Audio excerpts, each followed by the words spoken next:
وقتی مادر از زبان پسرش شنید که شوهرش در مدرسه با زنی تنهاست، دنیایش فرو ریخت. اما تصمیم جسورانه‌ای که بعد از آن گرفت، زندگیش را برای همیشه تغییر داد. به کانال سایه های خیانت خوش اومدید. ما در اینجا سرگذشت واقعی افراد رو روایت می کنیم. افرادی که مدتها نتونستند اونها رو به زبون بیارند و این کانال به اونها امکان رو میده که تجربیات تلخ زندگی خودشون رو با شما در میون بذارند و ممنون از شما که با شنیدن سرگذشتشون ما رو همراهی میکنید. مریم هستم. از وقتی که خودم رو شناختم تو خانواده فرهنگی بزرگ شدم. پدرم استاد دانشگاه بود و مادرم هم دبیر دبیرستان. منم دلم میخواست مثل خانوادم تو رشته تربیت معلم تحصیل کنم. فریبرز پسر دوست صمیمی پدرم بود که پدر اونم استاد دانشگاه بود. فریبرز تازه دانشگاهش رو تموم کرده بود و توی مدرسه ابتدایی به واسطه پدرش مشغول به کار شده بود و تدریس میکرد و از حق نگذریم معلم خیلی خوبی بود و تو کارش همه ازش تعریف میکردند. یه روز پدر فریبرز منو از پدرم واسه پسرش خواستگاری کرد و پدر منم که عاشق این شغل بود بدون چون و چرا و بدون اینکه نظر منو بپرسه جواب مثبت رو بهشون داد. پدرم همیشه دوست داشت داماد این چنینی نصیبش بشه و بابت این قضیه هم کلی خوشحال بود. وقتی قضیه رو با مادرم در میون گذاشت که به گوش من برسه و منم بعد از اینکه متوجه شدم که خواستگارم فریبرزه، از ته قلبم احساس رضایت داشتم، چون فریبرز رو میشناختم، تا حدودی باهاشون رفت و آمد خانوادگی هم داشتیم. من و فریبرز هم رشته‌ای بودیم. بیشتر از این موضوع رضایت داشتم چون مطمئن بودم که حرف همو بیشتر متوجه میشیم و همو بیشتر درک میکنیم. فریبرز پسری بود که دنبال حاشیه نبود و سرش تو کار خودش بود. ما چون پدرامون با هم دوست بودند از نوجوانی همو میشناختیم. خلاصه با رضایت‌های دو طرف جشن عروسیمون رو گرفتیم و زندگی مشترکمون رو شروع کردیم. من عاشق همسرم بودم و بهش تو زندگیم عشق می‌ورزیدم. ما قبل از ازدواج تو دوران عقدمون هیچ رابطه احساسی با هم نداشتیم. تازه بعد از ازدواجمون یخامون باز شده بود و از نظر عاطفی به هم وابسته شده بودیم. اما زیاد این قضیه طول نکشید و خیلی زود برای هم عادی شدیم. انگار چندین سال می شد که کنار هم زندگی می کردیم. من عاشق کار کردن بودم و دوست داشتم حرفه پدر و مادرم رو ادامه بدم. بعد از اتمام دانشگاه هم دیگه فریبرز اجازه نداد که سر کار برم و می گفت فعلا نیازی نیست که کار کنی. درآمد من کفاف خرج زندگی جفتمون رو میده. از این حرفش راضی نبودم، چون درس خونده بودم که مستقل باشم و هر چقدر میگفتم که میخوام منم برم سر کار، فریبرز گوشش بده کار نبود. فریبرز تو کارش خیلی موفق بود. دیگه کم کم تدریس خصوصی هم قبول میکرد و شاگردای خودش رو داشت. زندگیمون خدا رو شکر رو غلطک افتاده بود و هیچ مشکلی از نظر مالی نداشتیم، تا اینکه بعد از 3 سال ما صاحب یه فرزند پسر شدیم. پسرم نریمان با اومدنش به زندگی من شکل تازه‌ای داد. زندگیم رنگ جدیدی به خودش گرفت. با پسرم خودم رو سرگرم می کردم. فریبرز هم هر روز بیشتر از روز قبل تو کارش موفق‌تر بود و ارتقای شغلی می گرفت. من خودم رو سرگرم پسرم می کردم و اونم خودش رو سرگرم کارش. هر روز که می گذشت بیشتر از هم دور می شدیم. ما با عشق ازدواج نکرده بودیم و بعد از ازدواجمون وابستگیمون به هم زیاد طول نکشیده بود. من خودم حس کرده بودم که ما داریم روز به روز از هم فاصله میگیریم. همیشه با خودم میگفتم اگر ما با عشق ازدواج کرده بودیم زندگیمون به این شکل دچار سردی نمیشد. دیگه اختلاف نظرهامون هم به این شرایطمون اضافه شده بود و هیچ کدوممون برای به دست آوردن دل اون یکی تلاش نمیکرد. تنها چیزی که ما رو به هم وصل کرده بود وجود پسرمون نریمان بود.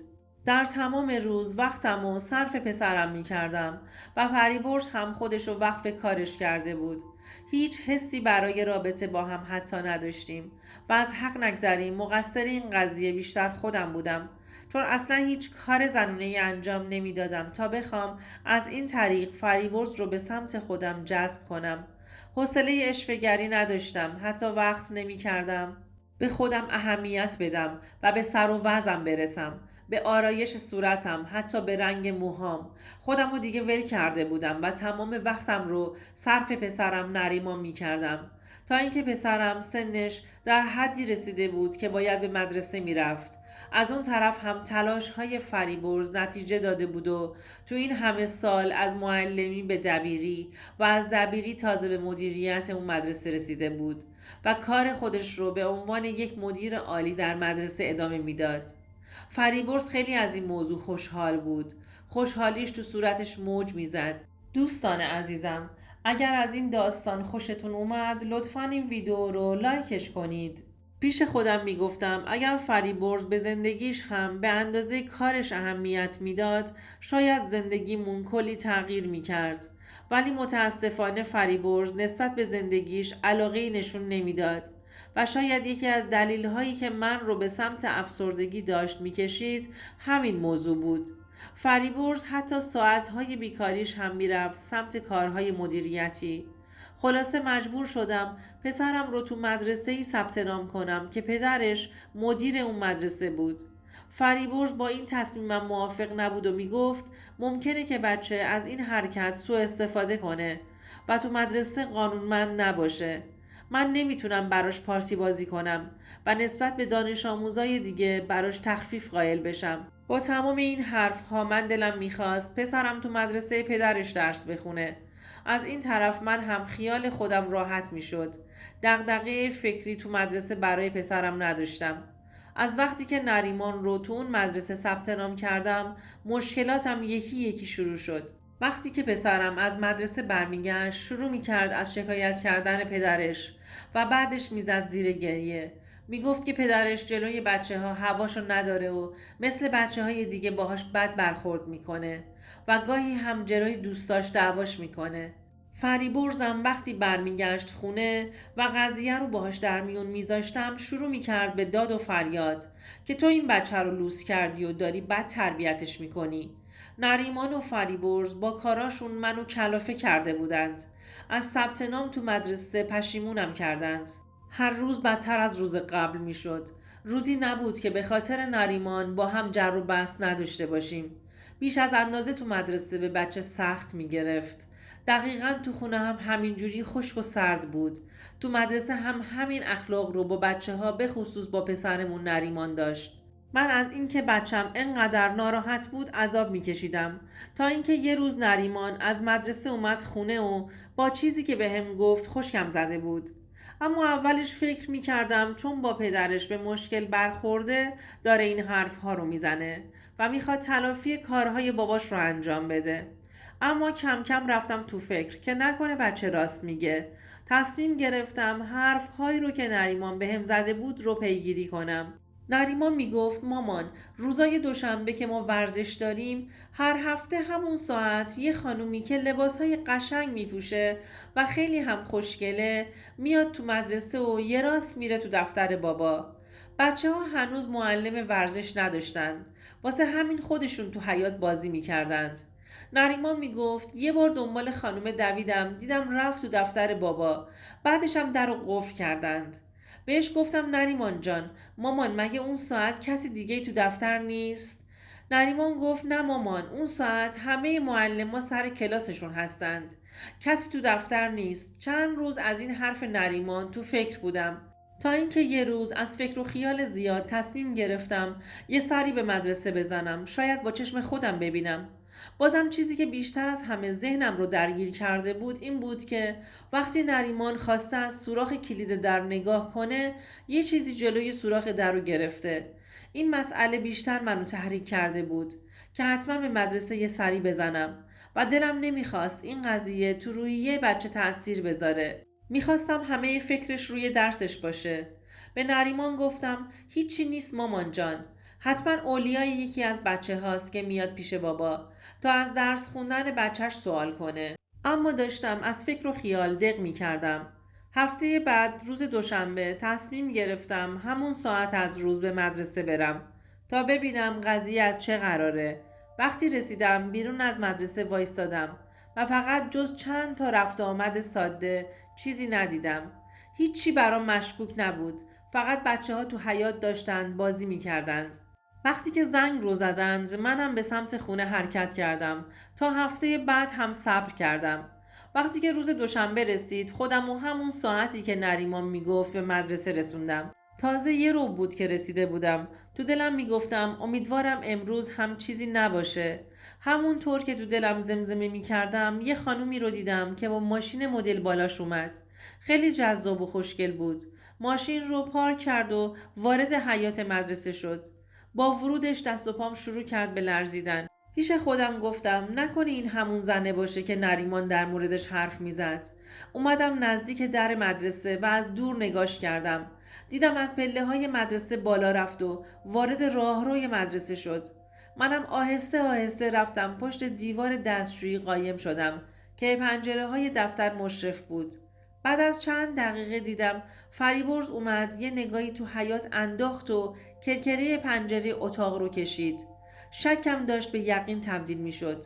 آهسته آهسته وارد راهروی مدرسه شدم و خودمو به پشت در دفتر رسوندم. دیدم در اتاق بسته هستش. اول از سوراخ در نگاه کردم. همونطور که پسرم گفته بود انگار با یه چیزی راه دید رو گرفته بودند. یه مقدار با خودم کلنجار رفتم که اون تو الان چه خبره. مغزم هنگ کرده بود. نمیدونستم چه کاری درسته چه کاری غلط. گفتم اگر در رو قفل کرده باشند، اگر بخوام در رو باز کنم صدای دستگیره در اونا رو به خودشون میاره. اطراف خودم رو نگاه کردم. دیدم که سرایه‌دار مدرسه داره میاد. خودم رفتم جلوش و گفتم که من خانم آقای مدیر هستم و ازت کمک میخوام. این در رو برام باز میکنی؟ بنده خدا با تعجب نگام میکرد. وقتی که ماجرا رو براش تعریف کردم دلش به حال و روزم سوخت و رفت کلید یدک رو برام آورد و به هم داد و خودشم از اونجا دور شد. ازم خواست که به فریبرز نگم که کلید رو اون داده. منم قبول کردم. اصلا برام قابل باور نبود که فریبرز بخواد یه همچین کار اشتباهی رو تو محل کار خودش اونم توی مدرسه بخواد انجام بده. ولی اون داشت به هم خیانت میکرد. این موضوع کاملا برام روشن شده بود. اگر چیزی بینشون نبود چرا پرده اتاق رو کشیده بودند؟ اصلا چرا در رو قفل کرده بودند؟ یا حتی چرا دید سوراخ در رو گرفته بودند؟ همه اینها پازل هایی بود که کنار هم میذاشتم فقط منو به یک نتیجه میرسوند. دلم نمیخواست اتفاق بدی برای زندگیمون بیفته. ولی تو عمل انجام شده قرار گرفته بودم. کلید رو گرفتم تو دستم و تصمیم گرفتم در رو طوری باز کنم که یهو غافلگیر بشن و بتونم با چشم خودم ببینم. امیدوار بودم کلید از اون طرف روی در نباشه چون در این صورت در باز نمیشد. اما از شانس من کلید رو پشت در نذاشته بودند. با یه حرکت کلید انداختم و در رو باز کردم. هر دوشون با دیدن من تعجب کرده بودند. وقتی وارد شدم هر دوشون رو تو آغوش هم دیدم. از اون صحنه حالم به هم خورده بود و انگار آسمون رو سرم خراب شده بود. فریبرز از بودن من اونجا تعجب کرده بود و مثل مجسمه ها شده بود. اون زن هم خیلی سریع شروع کرد به پوشیدن لباسش. هرچی که لایقشون بود نثارشون کردم و رو کردم به شوهر خودم و گفتم برات واقعا متاسفم که با من و زندگیمون این کارو کردی. اونم چی توی مدرسه؟ چقدر پست هستی؟ مثلا مدیر مدرسه ای؟ نگفتی پسرت اگر تو رو ببینه چقدر میتونه تو رویش تاثیر بذاره؟ زن سریع اونجا رو ترک کرد. فریبرز بهم گفت بذار برات توضیح میدم. گفتم نه نمیخواد. مقصر من هستم که باعث شدم تو انقدر احساس کمبود و نیاز کنی که حتی تو مدرسه هم دست به خیانت من بزنی. به هیچ چیزم فکر نکنی. نریمان تو رو چند وقته که دیده و تو رو زیر نظر داره. اون به من گفت وگرنه من چه میدونستم تو داری اینجا چه غلطی میکنی. فریبرز فقط میگفت مریم جان منو ببخش، من اشتباه کردم، یه فرصت دیگه به من بده. اما من توجهی به حرفاش نکردم و از دفتر خارج شدم. تمام مسیر رو تا خونه راه رفتم و فکر کردم. من به فریبرز ایراد نمی گرفتم. مقصر خودم بودم. اگر من مثل اون زن به خودم می رسیدم و خودم رو وقف زندگیم نمی کردم، شوهرم چشم و دلش سیر بود و انقدر احساس کمبود نمی کرد. اول خواستم ازش جداشم، ولی بعدش به بچه‌مون فکر کردم که اون بدون مادر میخواد چیکار کنه و چقدر بهش سخت میگذره و اینکه من مقصر بودم. تصمیم گرفتم به جای اینکه به فکر طلاق و جدایی باشم، به فکر این باشم که بیشتر به خودم اهمیت بدم، بعد به زندگیم. وقتی که شب فریبرز اومد خونه، سعی کردم باهاش حرف نزنم، ولی اون به هر بهانه‌ای شروع کرده بود به عذرخواهی و من داشتم فکر می‌کردم که چطور کمبودهاش رو برطرف کنم. یه وقت واسه آرایشگاه برای رنگ موهام گرفتم و موهامو رنگ کردم. رفتم خرید و واسه خودم چند دست لباس شیک خونه‌ای گرفتم. میخواستم ببینم آیا اگر من بیشتر به خودم برسم و به مسائل احساسیش بیشتر اهمیت بدم، آیا اون بازم بهم خیانت میکنه؟ که اگر میکرد من دیگه عذاب وجدان نداشتم و میتونستم راحتتر تصمیم به جدایی بگیرم. بهش گفتم من میبخشمت، ولی تو هم سعی کن بیشتر به من و پسرت رسیدگی کنی و اهمیت بدی. امیدوارم دیگه خطا نکنی. اونم بهم قول داد. من سعی می کردم روی ترفندهای زنونم بیشتر کار کنم تا بتونم فریبرز رو به سمت خودم بکشونم و برای خودم نگهش دارم. از اون روز به بعد به سرایزار پول میدادم که اون برام از رفت و آمدهای فریبرز خبر بیاره و حواسش بهش باشه. و خدا رو شکر از اون روز به بعد چیزی در موردش نشنیدم و الان چند سال از اون موضوع میگذره و ما شاد و خوشحال کنار هم داریم زندگی میکنیم. دوستان عزیزم، اگر شما هم به این نوع سبک از محتواها علاقه‌مند هستید، این ویدیو برای تو هستش. لطفاً برای دیدن ویدیوهای بیشتر ما رو سابسکرایب کنید و ممنون که تا انتهای این ویدیو با ما همراه بودید.